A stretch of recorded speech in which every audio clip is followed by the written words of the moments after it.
بات کی جائے گی. لیکن میں آپ کو یہ بتانا چاہتا ہوں کہ نواز شریف صاحب جو ہیں ان کے لیے سب سے بڑا تھریٹ اس وقت یہ تھا کہ ایم کی انٹری پنجاب میں ہو رہی تھی. متحدہ قوم موومنٹ کا کام شروع ہو چکا تھا پنجاب میں, اور پنجاب وہ علاقہ تھا جہاں پہ وہ کسی صورت میں برداشت کرنے پہ اس بات پہ تیار نہیں تھے کہ ایم کیو ایم جیسی کوئی جماعت, وہ ایم کیو ایم ہو یا ایم کیو ایم جیسی کوئی جماعت ہو یا اس کی جیسی فلاسفی کامن کلاس کی لے کر آئے, اینٹائی فیوڈل لوگ جو ہیں وہ آئے. یہ چیز اس کو ایز اے تھریٹ فیل کیا گیا تھا. اور جس طرح سے جب ہم گئے تھے وہاں پر اور جس طرح سے وہاں کے ڈی سی لیول پہ انسٹرکشنز جاری کی گئی تھیں کہ گورنمنٹ کے دوران کہ ایم کیو ایم نظر نہیں آنی چاہیے ورنہ اس علاقے کا ڈی سی معطل کر دیا جائے گا, یہ چیزیں ہیں اور ایکسیپٹ کی گئی ہیں. تو یہ وہ چیزیں تھیں. جس کے بعد دوسری طرف سندھ کے اندر سچویشن یہ ہو چکی تھی کہ ایم کیو ایم جو ہے وہ اپنے بہترین دور سے کہنا چاہیے پاپولرٹی کے گزر رہی تھی. ایسے وقت میں سندھ میں انٹیریئر سندھ کے حالات بڑے خراب تھے, ڈکیتیاں, عروج پیتیں, رینسم تھے, سب کچھ تھے. اور ایم کیو ایم کا ظاہر سندھ سے تعلق ہے. اس آرگنائزیشن کا کنسرن یہ تھا کہ ان پتھارے داروں کا جو رینسم لے رہے ہیں, جو بڑے بڑے وڈیرے ہیں, ان کے خلاف ایکشن لیا جائے, ان لوگوں کو پکڑا جائے. اور معصوم لوگوں کو بھی جو کروڑوں روپے دے کے اپنے آپ کو چھوڑواتے ہیں, یہ کب تک چلے گئے پڑھے لکھے تعلیم یافتہ معاشرے میں 21ویں صدی میں یہ چیزیں. تو یہی بہانہ بنا کے وہ آپریشن شروع کیا گیا. یہی کہا گیا جی پتھارے داروں کے خلاف ہے اور ہم چاہ رہے ہیں. اور اس وقت اگر آپ کو یاد ہو ہمارے پاس 14 نیشنل اسمبلی کے ممبرز موجود تھے, 26 پروونشل اسمبلی کے ممبرز موجود تھے, ہمارے پاس 4 سینیٹرز موجود تھے. اتنی بڑی تعداد میں ایک ہمارے پاس پارلیمنٹری فورس موجود تھی. اور جس وقت یہ ایکشن طے ہو رہا تھا کہ سندھ میں لیا جائے گا, اس وقت ایم کیو ایم چند گھنٹے پہلے سے اجلاس میں شریک تھی جس میں سیکورٹی کے افسران موجود تھے, نواز شریف گورنمنٹ کے ذمہ داران موجود تھے, ایم کیو ایم کی سینٹرل کمیٹی اور الیکٹڈ ریپرزینٹیٹیوز موجود تھے. اس وقت ایم کیو ایم نے یہ بات کہی تھی اگر آپ اس کی آڑ میں ایم کیو ایم کے خلاف کچھ آگے ایکشن لینا چاہ رہے ہیں تو ہمیں ابھی بتائیے, اس کے ریزنز دیجیے, ہم اسے ریکٹیفائی کریں گے. تو ہمیں یقین دہانی کرائی گئی, نواز شریف صاحب کے لیول پہ بھی یقین دہانی کرائی گئی کہ جی یہ صرف اور صرف وہی معاملات دیکھے جا رہے ہیں جو انٹیریئر سندھ کے اندر خرابیاں پیدا ہوئی ہوئی, جو رینسم ہو رہے ہیں, جو گرفتاریاں ہو رہی ہیں, جو اغوا برائے تاوان ہو رہے ہیں, اور ڈکیت جو ہیں, ڈاکو جو بہت بڑی تعداد میں وہاں پہ آ گئے ہیں, ان کو پکڑا جائے گا. لیکن پھر قوم نے دیکھا کہ آج رات میں آپریشن شروع ہوا, اور آپریشن شروع ہوتے ہی ہمارے کارکنان کی کلنگ شروع ہو گئی, آفیسز پہ قبضے ہو گئے, اور پھر خالق حقیقی جو ہیں وہ حقیقی کے ساتھ سامنے آ گئے. تو یہ ساری چیزیں ایک تاریخ کا حصہ ہیں, نواز شریف صاحب کے دور میں ہوئیں, اپنے عروج تک گئیں.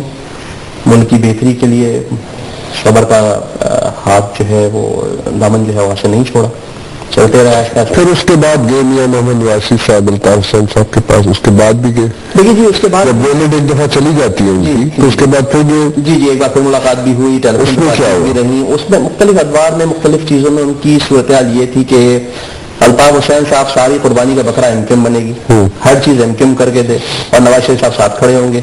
مشرف صاحب کا دور آیا جس وقت یہ لندن میں تھے, اس زمانے میں یہ رہا کہ جی ایم کیو ایم کو چاہیے مشرف صاحب کو چھوڑ کے ہمارے ساتھ آ جائیں. ایم کیو ایم نے مشرف صاحب کو تھوڑی ووٹ دے کے آئی تھی, ایم کیو ایم تو اپنا الیکشن جیت کے گئی تھی. وہاں پر جو سینیریو بنا تھا اس میں اپنا رول پلے کر رہی تھی, ایک ڈیموکریٹک رول تھا ایم کیو ایم کا, ایک اصولی اسٹینڈ تھا مختلف چیزوں میں. ہم نے کبھی بھی ہر چیز پہ ہاں یا ہر چیز پہ نہیں کیونکہ ہمارا اپنا ایک اسٹینڈ پوائنٹ ہے. یہ ہوتا رہا کہ جی ایم کیو ایم کے ساتھ بات ہو سکتی ہے اگر ایم کیو ایم فوجیوں کا ساتھ چھوڑ دیں. اب یہ وہ بات کر رہے ہیں, ہم تو فوج کے ساتھ بات ہو سکتی ہے, فوج کا ساتھ ان کی پوری ٹیم ہے, یہی باتیں ہوتی رہیں. اور بھی پولیٹیکل پارٹیز تھیں, کمبائنڈ اپوزیشن ایک بن رہی تھی, یہ ساری باتیں چلتی رہیں. لیکن کوئی یہ نہیں دیکھنے پہ تیار ہے کہ جو خود فوج کی گود میں بیٹھ کے آیا تھا, جو خود فوج کا پیدا کرتا ہے, جو فوج کے بغیر 2 قدم نہیں چل سکتا تھا, جس نے فوج کے اندر ڈویژن پیدا کرنے کی کوشش کی, خود جس طرح کے حالات کا وہ شکار ہوئے اپنے ہی کرتوت کی وجہ سے, اپنے ہی کارناموں کی وجہ سے, وہ ایم کیو ایم سے کہہ رہے ہیں ایم کیو ایم تو فوج کے ساتھ نہیں کھڑی تھی. ایم کیو ایم نے فوج کا آپریشن برداشت کیا ہے. مسلم لیگ نے کون سا آپریشن برداشت کیا ہے؟ مسلم لیگ نے کون سے 15,000 اس کے لوگ جو ہیں وہ مارے گئے ہیں؟ ایم کیو ایم کے لوگ مارے گئے ہیں. لیکن ایم کیو ایم نے ملک کی بہتری کی خاطر کبھی اس کو انا کا مسئلہ نہیں بنایا. کیا میں اور آپ یا پورا ملک یہ بات نہیں جانتا کہ دنیا بھر کے ملکوں کے پاس فوج ہوتی ہے اور ہمارے ملک میں ہمارا ملک فوج کے پاس ہے؟ یہ چیز سب کو پتا ہے, اس کی اس طاقت سے انکار نہیں ہے, اس حقیقت سے بھی انکار نہیں ہے. لیکن اصولی موقف جو ہے وہ بڑی بنیادی چیز ہوتی ہے. 96-97 میں کیا ہوا؟ یہ محمد نواز شریف صاحب نے پھر کیا کیا؟ آپ نے دیکھا کہ لندن میں سب جمع ہوئے.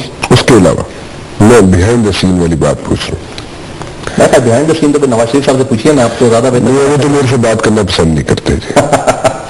میں سمجھ سکتا ہوں اور میرا خیال ہے پورا پاکستان اس بات کو بھی جانتا ہے اور نون ریزنس ہیں اس کے. لیکن اگین میں آپ کو اس سائڈ سے بتا سکتا ہوں کہ ایم کیو ایم نے کبھی بھی اپنے دروازے کسی کے لیے بند نہیں کیا. M Q M is a legitimate political party. M Q M نے ہر موقع پہ آپ جانتے ہیں کہ مسلم لیگ کے ساتھ بھی گورنمنٹ بنائی, پیپلز پارٹی کے ساتھ بھی گورنمنٹ بنائی, اپوزیشن میں بھی رہی. ایم کیو ایم نے ہر رول یہ پولیٹیکل پارٹی پلے کر سکتی ہے وہ ایم کیو ایم نے کیا ہے. لیکن اگر کوئی ہم سے یہ چاہے کہ ہم اصولوں کی قربانی دے کے اور اس روایتی سیاست کے اندر آ جائیں گے جس نے ہمارے ملک کو یہاں تک پہنچا دیا, تو وہ ایم کیو ایم نہیں کرے گی. اور ایم کیو ایم اس کے لیے جتنی بڑی قربانی دینا پڑے پہلے بھی دیے. آپ نے ڈیڈیکیشن اور کمٹمنٹ دیکھا ہے ہمارے ورکرز کا اپنے لیڈر کے ساتھ, اپنی فلاسفی کے ساتھ. میرا خیال اگر کل یہ پھر وقت خدا نخواستہ آتا ہے تو کوئی کارکن پیچھے نہیں ہٹے گا. اور یہ بات جو ہے وہ نواز شریف صاحب بھی سمجھتے ہیں. نواز شریف صاحب سمیت تمام پولیٹیکل پارٹیز جب جمع ہوتی ہیں لندن میں, اور اب وہاں پر ایسے ایسے جس کو میں کہتا ہوں کہ جو بتیاں دیکھ کے شادیوں میں پہنچتے ہیں, اس طرح لاہور اور کراچی کے اندر لوگ کہ جی بتی لگی ہے شادیوں میں پہنچ گئے, یہی پتہ نہیں چلتا کہ جی وہ بارات کی طرف سے آئے ہیں یا اللہ کی طرف سے. تو وہ عمران خان جیسے لوگ بھی انہیں میں سے بتیاں دیکھ کے پہنچنے والوں میں سے جہاں انہوں نے دیکھا. لیکن عمران خان صاحب نے ایک کیس کرنا تھا الطاف حسین صاحب پہ, وہ کیا ہوا؟ ہم انتظار کر رہے ہیں. میں یہاں پہ امریکہ میں لیگل ٹیم جو ایم کیو ایم کی ہے میں اس کو ہیڈ کرتا ہوں, اور اسی طرح انگلینڈ میں بھی ہمارے لائرز ہیں وہ بھی بیٹھے ہوئے انتظار کر رہے ہیں ہم بہت بے چینی سے کہ کب یہ کیس ہو تاکہ کچھ چیزیں سامنے آ سکیں. 2 سال ہو چکے, وعدوں پہ چل رہا ہے سارا معاملہ, لیکن بہرحال اس کی کبھی ہم سیریس نہیں لیا. ان کو اس لیے نہیں لیا کہ آج تک عمران خان صاحب کوئی چیز سیریسلی دے نہیں پائے ہیں سیاست کے اندر. وہ ایک سیاست کے اندر جی اچھا سیاست نہیں دے پائے. اچھا ٹھیک. باقی جو کچھ وہ انہوں نے دیا ہے, اور اب اس پہ میں نہیں جانا چاہتا, ان کی اپنی زندگی ہے, لیکن ایک ایسی مثال بھی نہیں دے پائے جس کی بنیاد پہ کوئی کہہ سکے کہ اس کو مثال بنا کے ہی کوئی اچھا پاکستانی بن سکتا ہے یا اچھا انسان بن سکتا ہے. As a cricketer, as a player, ان کی جو عزت جو تھی, جو انہوں نے اپنا نام کمایا تھا, پاکستان کا نام بھی روشن کیا تھا, میرا خیال ہے پچھلے 12-14 سال کے اندر انہوں نے اس پہ بھی مٹی پھیر دی.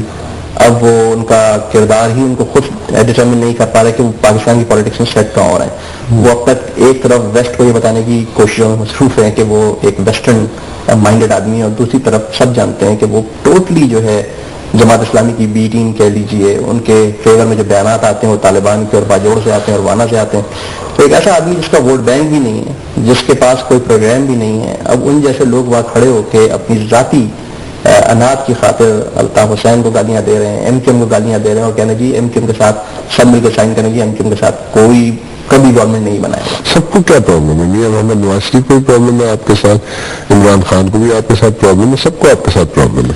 سب کو ہمارے ساتھ اگر پرابلم ہوتی تو کبھی ہم گورنمنٹ میں ان کے ساتھ نہ ہوتے. سب کو پرابلم اس وقت ہوتی ہے جب ہم ان کی مرضی کا کام نہیں کر رہے. مرضی کا کام نہیں کرتے. ایک چھوٹی سی بریک لیتا ہوں, پھر پوچھتا ہوں کہ مرضی کیا ہے ان کی. ایک چھوٹی سی بریک کے بعد آتے ہیں. یہ بریک پہ جانے سے پہلے ہم بات کریں تو عباد الرحمان صاحب سے, جو کیئر ٹیکر ہے یو ایس کے, ایم کیو ایم کے, اور کہہ رہے تھے کہ ایم کیو ایم کو